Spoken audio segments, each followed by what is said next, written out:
good afternoon. My name is Clanachan. Yes, everyone have to say it at the same time. Clanachan. My father said, I had two of my daughters here today, and Haley is the oldest one. She now has 4 children. But when I told my father that we were going to call her Kaylee, and her last name is Clanachan, because we come from Scotland, he said, that's really bad. And I said, well, why? And he said, well, because no one can say our last name, and you just cursed her with a really bad first name. And I said, but Dad, it means the party after the dance, the kitchen party after the dance. And so, never got brought up again. Fast forward to when she was in high school and she's graduating, he's sitting in front of me as she's walking up to get her diploma. And everything's all nice and normal. And the person who has known her, because she's gone to this high school for 5 years, back when she was the last tranche that went through for 5 years. And she was announced as Clanachan. My dad is an old Scottish guy. No one could ever even understand what he said unless it was in the family. He literally turned around, looked at me like this, and turned back and never said another word. Anyways, as you already heard, I'm the board director for Smile Zone Foundation Board. On behalf of our board of directors, we're proud to bring another Smile Zone to the Hamilton-Wentworth region. The concept of Smile Zone started a few years ago when Adam Graves, a well-known hockey player in the NHL, and Scott Backley, a well-known businessman in the construction world, were approached to make financial contributions to the new Oakville Hospital that was going to be built. After many meetings with their spouses, Violet and Jackie, they chose to start their own foundation. Their number one goal and purpose was that it would be for children, about children, and a benefit to children. So what started as a thought in Oakville became a vision that we could reach all types of communities, large and small, with no boundaries, and would focus on putting smiles on children's faces across Canada. Because as they originally said, every child deserves to smile.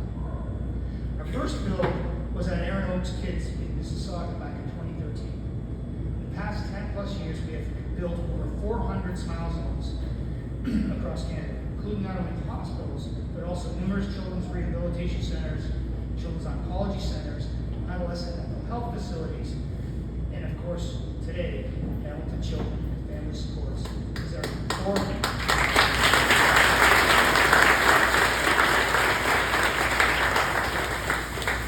And it's the 433rd Smile Zone that's been open since we started. And Scott and I go back and forth all the time. Kind of have the same personality. We're a little bit rough, but big hearts. A lot of us are like that. And I've always said to him, when I worked at Tim Hortons, we always had goals. We'd get to 1,000 stores. That was our goal. We marched toward it. Then it was 2,000 stores. That's what we did. So I keep after Scott saying, we should have a goal. A short-term goal. We want 1,000 Smile Zones in Canada. And he laughed and goes, you know what? I like that idea. We're going to talk about that in the next board meeting. Now I just got to get Brian on side. So we've been on a tremendous growth pattern, even though COVID slowed us down for 2 years because there was lockdowns. We really couldn't do anything in the health centers. But we've come out of it even stronger with a commitment to continue our work. In addition to Ontario, we've now built Smile Zones in British Columbia, Alberta, Saskatchewan, Manitoba, Nova Scotia, and Newfoundland. The work is underway in Quebec and New Brunswick as well as PEI. One of our great strengths is our flexibility. We're able to provide customization to each facility, consulting with staff and along with our donors. Our design team listens to the wants and needs and always comes up with wonderful and unique designs. And I will say, it's been a pleasure being able to deal with the folks here because I never heard the word no one time. They were just happy that we were doing it and getting it together, and I think you'll see it in a few minutes what it really looks like. Smile Zone does not change the ways our children are treated. We do not provide equipment or rehabilitation options, but what we are able to do is change the environment that has been historically a relatively blank space. Many people find that we are a welcome change to the typical beige on beige that we find in health centers across Canada.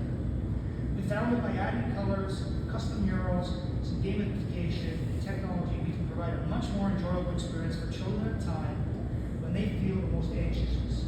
We take pride knowing that each zone is customized, accessible, and designed for children. We also ensure through our planning, in most cases, we are able to complete a Smile Zone one weekend to minimize any disruption. Friday night, done by Monday morning. The board of directors and myself would like to thank everyone involved in this Smile Zone, but I would be remiss if we did not point out the leadership of our executive director, Jackie Haynes, she doesn't seem very big, but she's got a big personality, who ensures a smooth success, and of course Andre Lofters, who makes it happen for each build, starting from design to construction. As a director, we get to experience the Smile Zones that we build, and hear the unique stories and interactions that children have had, each and every one of which would make anyone's day. Smile Zone would not be successful without the support of our donor partners. We were fortunate to have the Bank of Montreal make a donation originally of $1 million, and the foundation has never looked back. We are fortunate to have thousands of donors who contribute to our projects. And we have a group of our